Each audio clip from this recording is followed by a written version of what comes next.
Hi, I'm Dave Oates, Head Researcher at FinderMonkey. I'm here today with James, my colleague, who is one of our trace consultants, and it's his job to speak to people when they first make an inquiry with us to determine if we can help them. We're doing this video as part of our Facebook Live challenge, although we're not actually doing it as a live video. Because the live videos really are trying to help people in their own searches and trying just to give information, but as a consequence of doing those, a lot of the comments and questions that we've had have been about our service and how much it costs, and other people who've perhaps used our service or been quoted for our service have put comments on there which, while might be true for them, are perhaps misleading to everybody. So we want to try and clear it up and hopefully explain a bit better about how our service works and what the charges are and how we arrive at those. So when people first come to us, James, they usually come through our website, don't they? Yeah. And then what can they expect when they've made an inquiry through our website? So there's an option when you first fill in a form to book an appointment and actually speak to one of us. Right. Like Linda says, if you don't book one in, we're going to call you anyway because we really want to have a chat. The important thing that we need to do first is gather the information that you've got. So we need to know kind of who you're looking for, what information you have for us to work with, where you're looking, when was last contact, what's the circumstance. There's so much to take into account that we have to then kind of work out the best plan moving forward so we can place you on the right level of service that's going to give you the best chance of success.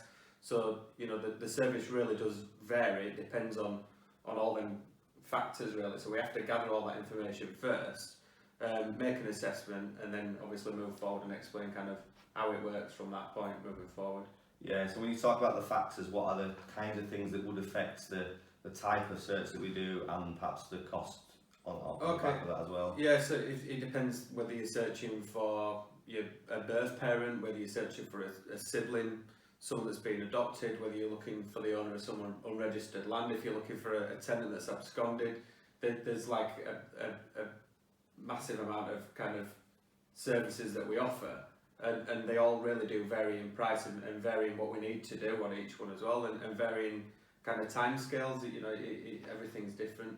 Yeah, and I suppose also there's searches where we need external researchers or we're looking overseas and there's an awful lot more work to do. And typically they tend to be the more expensive searches. Yeah, they do, yeah. So it just depends again on where we're looking as well. So we need to be country specific, we need to know where we're searching because there's no worldwide systems, but you know, as long as we know where, then generally speaking, we can search there. So obviously, people, we haven't given any prices out, and it is difficult because we'll always want to speak to people to assess an individual case because we treat every case on its own merits, and we'll put a price together based on what we feel is required for that case.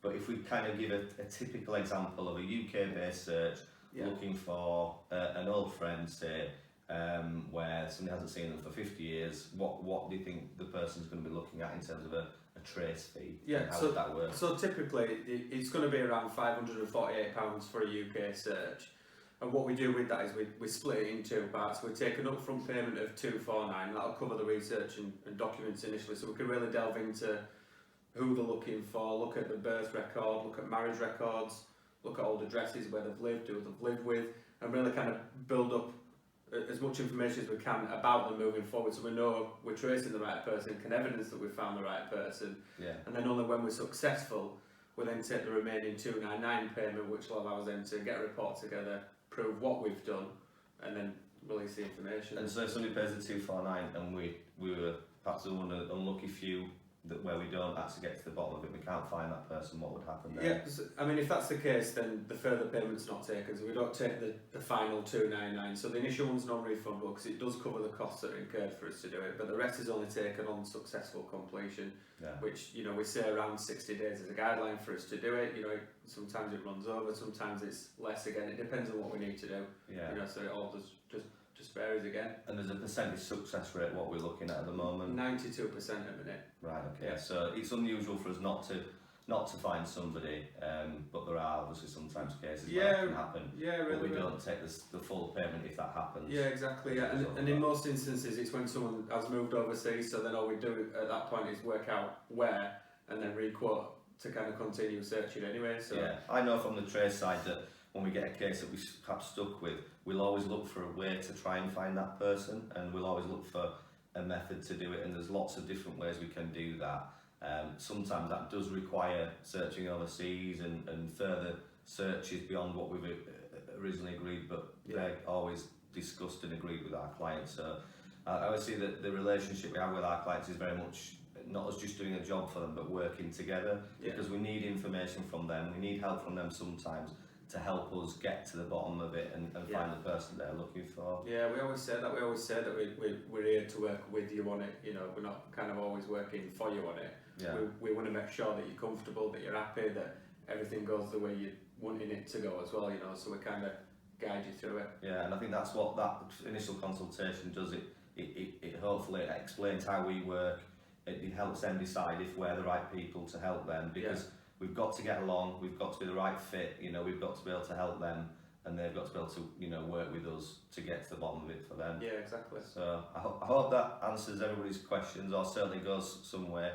But if you are interested in finding somebody, if you do the consultation, there's no obligation to go ahead with the search. Absolutely, yeah. It's just so we can work out what we need to do. All we want to do is just have a chat, and then once we've had a chat, we'll let you know exactly what's involved, exactly what the costs are, and then it's up to you where you want to take it. No pressure. That's great. Well, I hope you found that helpful, and thanks very much, James. Thank you.